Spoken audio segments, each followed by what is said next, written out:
뜻을 다 이루리라 그랬어요.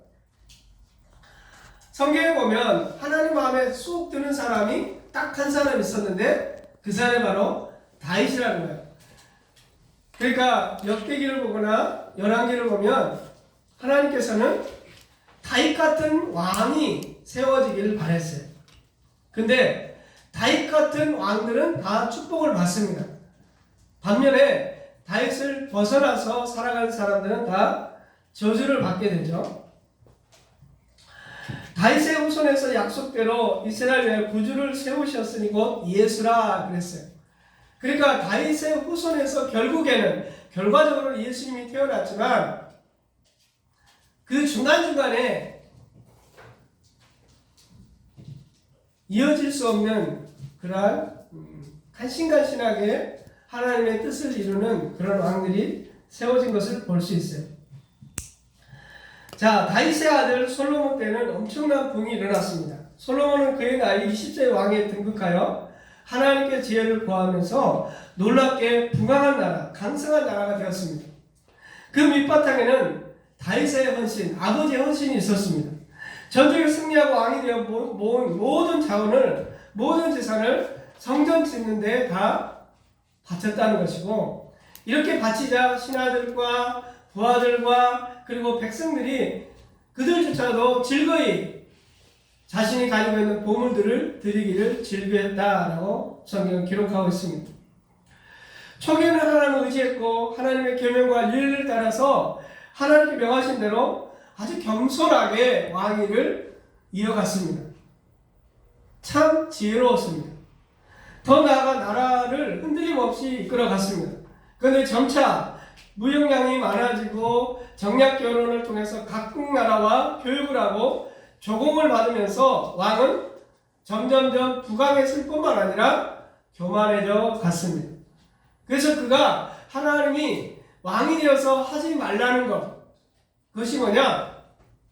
말을 많이 두지 말라, 또 은금을 많이 쌓지 말라, 또 여자를 많이 두지 말라, 이 세 가지 중에 두 가지를 행하고 마지막 말을 많이 두는 세 가지 다 범하는 왕위를 이어갔다는 것이죠.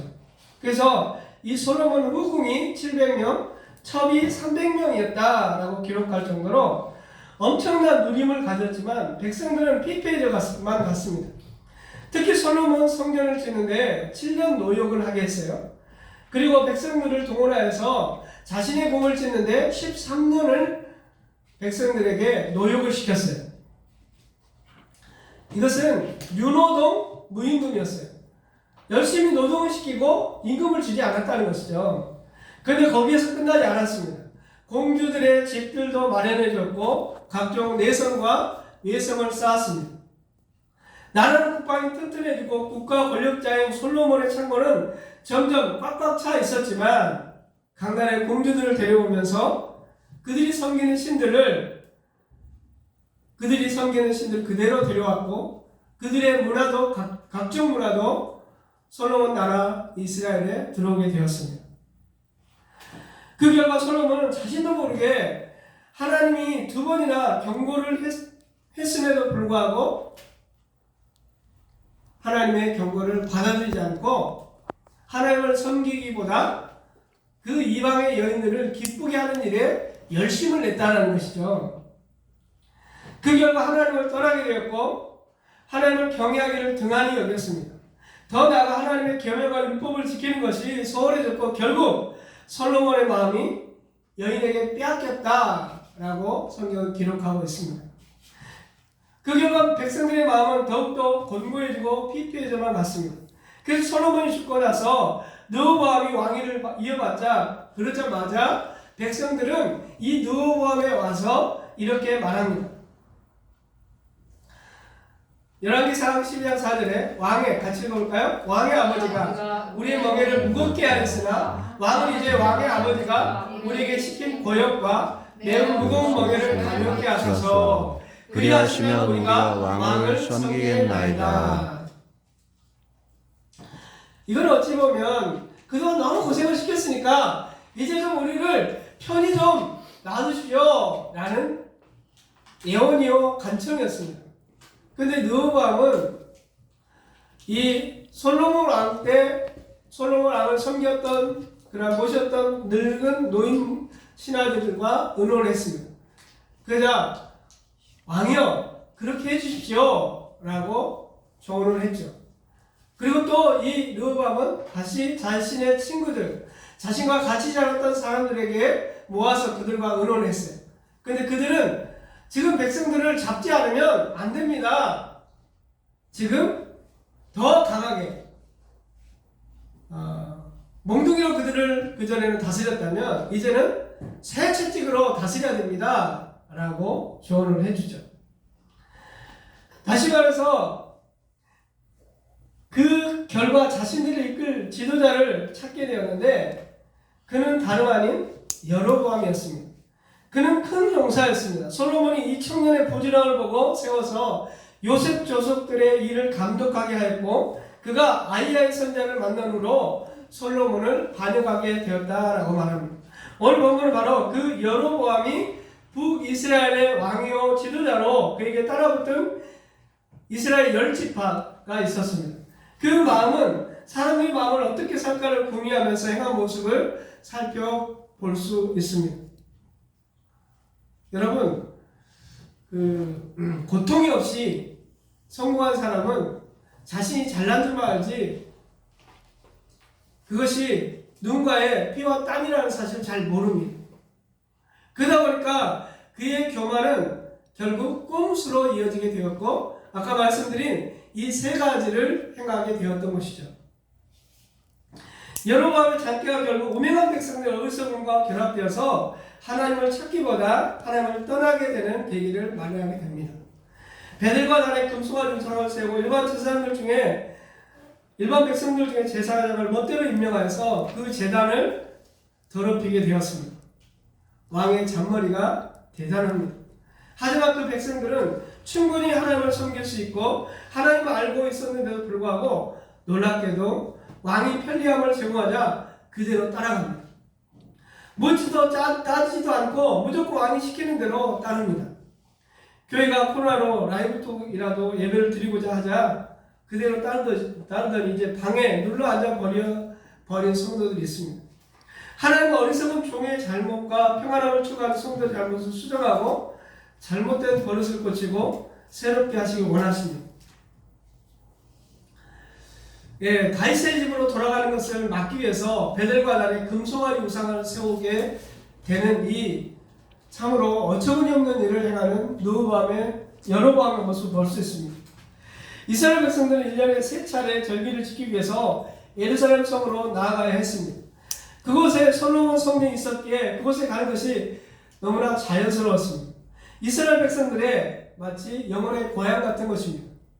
여러분 명절 되면 귀성길을 오르고 다시 돌아오는 귀경길을 오르면 얼마나 뿌듯하고 또 마음이 왠지 에너지가 충전된 느낌이 들지 않습니까?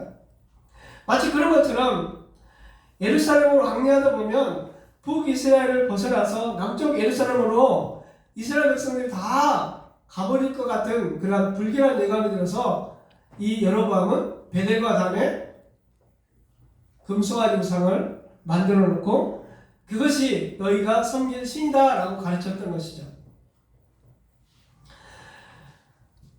여로보암은 생각의 내기를 짝퉁 성전을 건설하기로 했습니다. 그것은 다름 아닌 출애굽 때 이스라엘 백성들의 강력한 요구로 금송아지 우상을 만들어 백성 앞에 세우고 이것이 너희를 인도할 신이다 라고 가르쳤던 아론의 모습과 조금도 다를 바가 없습니다. 여로보암은 왕권을 유지하기 위해서는 종교적인 열심이요 정통성을 매우 중요하게 생각하는 그들에게 해줄 수 있는 일은 눈에 보이지 않는 하나님을 눈에 보이는 하나님으로 제멋대로 만들도록 했다는 것입니다. 그 결과 북이스라엘 백성들은 베델과 단으로 가서 임의로 만들어 놓은 제단에 하나님의 성전이 있냐 금송아지를 아주 음란하게 섬겼다라고 성경은 기록합니다.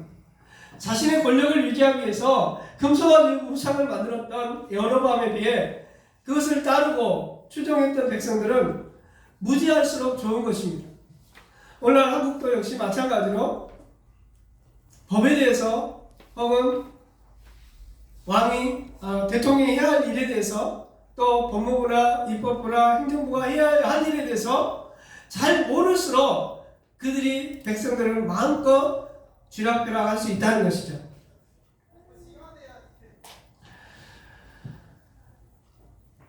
그 결과 보기스라엘 백성들은 이 베델과 단에 가서 이렇게 금수와 유상을 자신의 신들로 섬겼어요. 물론 그들은 하나님을 모르는 게 아니었어요. 그냥 하나님을 섬겼어요.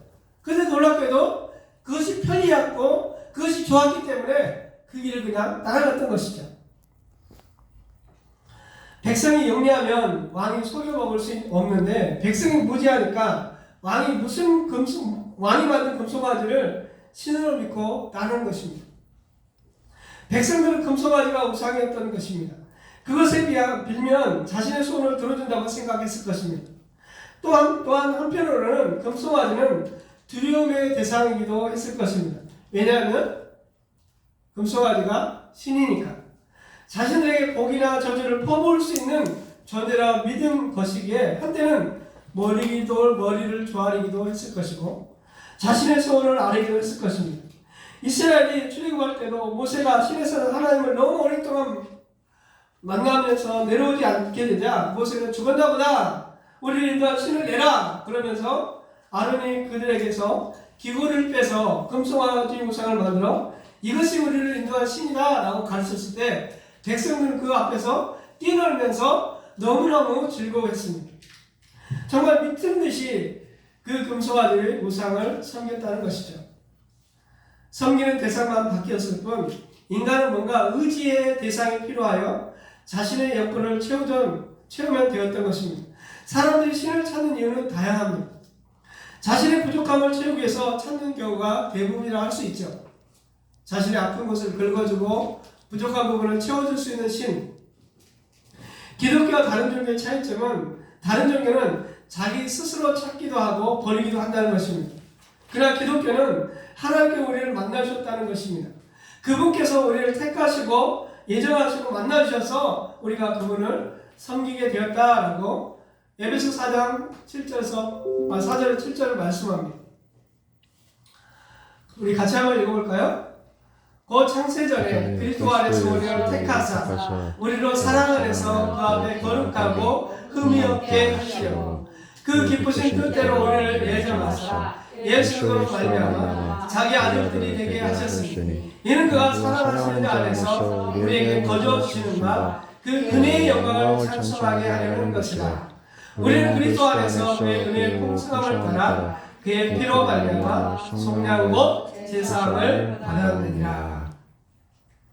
우리 하나님께서 우리를 창세전에 택하시고 아들들이 되게 하셨다라고 말씀합니다. 왜? 무슨 목적으로? 바로 하나님의 영광을 은혜의 영광을 돌리고 찬송케 하시기 위해서 우리를 창세전에 예정하셨다라고 말씀합니다. 자, 우리는 그리스도 안에서 그의 은혜의 풍성함을 따라 그의 피로 말미암아 속량고 제사함을 받았느니라. 예수님이 피로 말미암아 우리가 죄가 있음에도 불구하고 다시는 죄를 묻지 않겠다고 약속해 주신 것입니다. 우리가 예수님을 믿는 것도 기적이고 하나님 앞에 나와 찬양을 드리고 기도하고 말씀을 들으며 예배하는 것도 기적이라는 사실입니다. 아무나 예배 자리에 나올 수 없다는 사실을 알아야 하고 여기에 이 자리에 있는 것을 영광으로 알아야 한다는 것입니다. 우리는 하나님께 초대받은 자들입니다. 하나님 앞에 나온 자로서 매우 영광스럽고 복받은 인생들이라는 사실을 믿으시기 바랍니다. 두 번째는 보통 백성으로 제사장을 삼았다라고 말합니다. 제사장은 여로보암이 자기 마음대로 일반 백성 중에서 제사장을 삼은 것은 하나님의 뜻을 거스른 두 번째 불경한 행동이었습니다. 그가 만약 레위 중에서 제사장 삼았다면 그들은 반드시 예루살렘에 가서 하나님을 아뢰어야 한다고 가르쳤을 것이고 레위기의 제사법이 있듯이 하나님의 법도에 따라 하나님을 바르게 섬기도록 가르쳤을 것입니다. 그런데 보통 백성으로 삼았으니 그들이 제사법을 알겠습니까? 그렇다고 하나님은 알겠습니까? 열왕기상 13장 34절에 그렇게 말합니다. 그가 일 때문에 여로보암의